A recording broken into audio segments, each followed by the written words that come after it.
ડાંગ જિલ્લાની જામનસોંઢા પ્રાથમિક શાળાએ રાષ્ટ્રીય શિક્ષણ નીતિ અંતર્ગત સમગ્ર કેમ્પસને ગ્રીન ઝોનમાં ફેરવીને શિક્ષણ અને પર્યાવરણના સમન્વયનું અનોખું ઉદાહરણ પૂરું પાડ્યું છે। ગ્રામજનોના સહયોગથી એક સરકારી શાળા કેવી રીતે રોલ મોડેલ બની શકે તે આ અંતરિયાળ વિસ્તારના શિક્ષકોએ સાબિત કરી બતાવ્યું છે। તો ચાલો રૂબરૂ જાણીએ આ પ્રેરણાદાયી શાળાની સફર।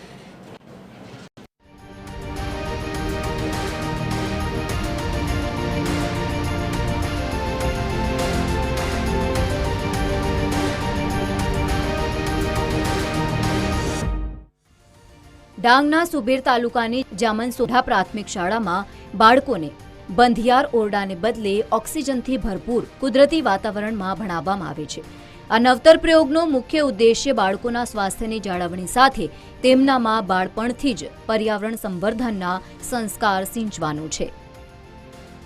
અમારા ગામ લોકોના સાથ સહકારથી મળીને આવી રીતના આયોજન કર્યું। એમાં દરેક જાતના વૃક્ષો છે, એમાં જે ઇન્ડોર પ્લાન્ટ અંદર મૂકેલા છે કે બાળકોને પૂરતો ઓક્સિજન મળી જાય। આજે સરકાર જ્યારે હવા ઉજાસવાળા જે ઓરડાઓ બનાવે છે, પણ મેં બંધ ઓરડામાં બાળકોને પૂરતું ઓક્સિજન મળી રહે એવી રીતના સ્નેક પ્લાન્ટ, પછી આ એરિકા ફાર્મ એ રીતનું આયોજન કર્યું છે।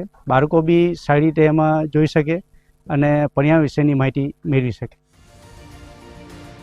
શાળાના મેદાનથી લઈને વર્ગખંડોની અંદર સુધી ગ્રામજનોની મદદથી સ્નેક પ્લાન્ટ સહિતના અનેક ઇન્ડોર આઉટડોર છોડ વાવવામાં આવ્યા છે। આ રમણીય હરિયાળીના કારણે વિદ્યાર્થીઓની એકાગ્રતા અને શીખવાની ક્ષમતામાં નોંધપાત્ર વધારો થયો છે। શાળાએ આવવાનો ઉત્સાહ વધતા અહીં ડ્રોપઆઉટ રેશિયો પણ નહિવત થઈ ગયો છે। એક્ટિવિટી પછી બહુ ફરક આવ્યો। અંદાજે જોવા જઈએ તો આમ કે પહેલાંના કરતાં વધારે પણ હમણાં જોવા મળે હાલમાં હો, અને બાગ એવો પર્યાવરણનો હારો બનાવ્યો અને એવી રીતે છોકરાને આનંદ થાય કે સ્કૂલમાં જઈને તાબે હોય ભણવામાં હો ધ્યાન આપે। અહીં પુસ્તકીય જ્ઞાન ઉપરાંત રિસાયકલિંગ અને વેસ્ટમાંથી બેસ્ટ બનાવવાનું પ્રેક્ટિકલ શિક્ષણ અપાય છે। તો સાગના લાકડામાંથી બનેલી ખાસ લાઇબ્રેરી બાળકોના વાંચનનો ક્રેઝ વધારી રહી છે। સંસ્કાર અને પ્રકૃતિના સમન્વય સાથે આ શાળા આજે અન્ય શાળાઓ માટે પ્રેરણારૂપ મોડેલ બની ગઈ છે। Bureau report, TV13 Gujarati.